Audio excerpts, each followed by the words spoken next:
Cette capsule vous est présentée par Evo Retro, marque cool d'accessoires de jeux vidéo et de protecteurs pour mettre en valeur vos collections de figurines Funko Pop ou cartes Pokémon, ainsi que par la boutique Maixu pour vos peluches et articles décoratifs geek.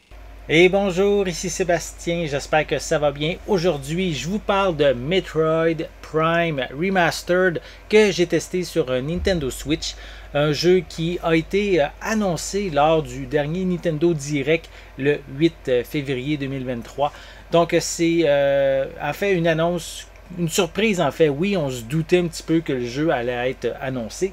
Mais officiellement, Nintendo l'a dévoilé lors de ce Nintendo Direct-là. Donc, il est disponible en fait depuis le jour même sur le eShop. On va pouvoir se le procurer en édition physique, en copie physique dans les magasins à partir du 22 février 2023. Donc, cette année, c'est aussi le 20e anniversaire de Metroid Prime. Donc, la version originale que je parle du jeu qui est paru en 2003 sur GameCube. Un très gros hit de la console qui a eu deux suites directes à l'époque. Donc ici c'est le premier opus en 3D, l'histoire reste la même que l'original sur GameCube et se situe immédiatement après le tout premier Metroid sur NES. Donc ici on a Samus Aran, la chasseuse de primes, qui débarque sur la planète Talon 4, un environnement hostile avec une matière inconnue qui détruit la faune et la flore, donc elle doit explorer ça. On a également aussi de notre côté des pirates qui veulent exploiter et coloniser la région.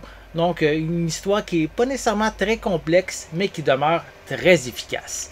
La nostalgie est bien présente lorsqu'on y joue sur Switch. L'ambiance est toujours inquiétante, impressionnante en même temps. L'aventure réussit encore une fois à nous tenir en haleine du début jusqu'à la fin. C'est un réel plaisir à explorer la planète, scanner notre environnement pour trouver de l'équipement ou en apprendre plus sur les créatures et la culture.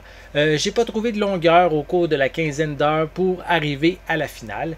On doit rester quand même ici sur nos gardes, que ce soit lors de phases de tir ou de plateforme et lors des différents allers-retours qu'on doit faire dans les lieux qu'on a déjà explorés. C'est pas toujours facile, mais c'est satisfaisant quand on surmonte un challenge. Malgré ses 20 ans, le jeu est toujours aussi efficace.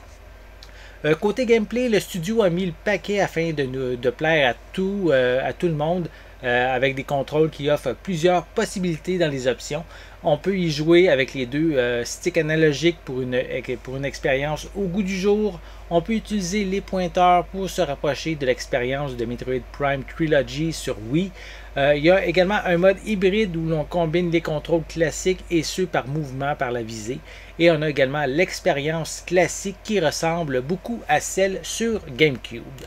Visuellement, l'amélioration graphique en HD est superbe. Les développeurs de Retro Studio ont su bien optimiser leur travail pour aller chercher toute la puissance que la Switch peut offrir. Vraiment, c'est assez impressionnant. Offert en plusieurs langues, notamment l'anglais et le français, Metroid Prime Remaster est toujours une perle qui va plaire autant aux joueurs d'antan qu'à ceux qui vont le découvrir pour la première fois. Ici, j'espère que Nintendo va proposer un traitement similaire pour les deux autres volets afin de patienter avant l'arrivée de Metroid Prime qui est actuellement en cours de développement. Donc j'espère que vous avez aimé cette vidéo. Si c'est le cas, n'hésitez pas à mettre un pouce en l'air, à laisser des commentaires. Dites-moi, est-ce que vous êtes fan de Metroid?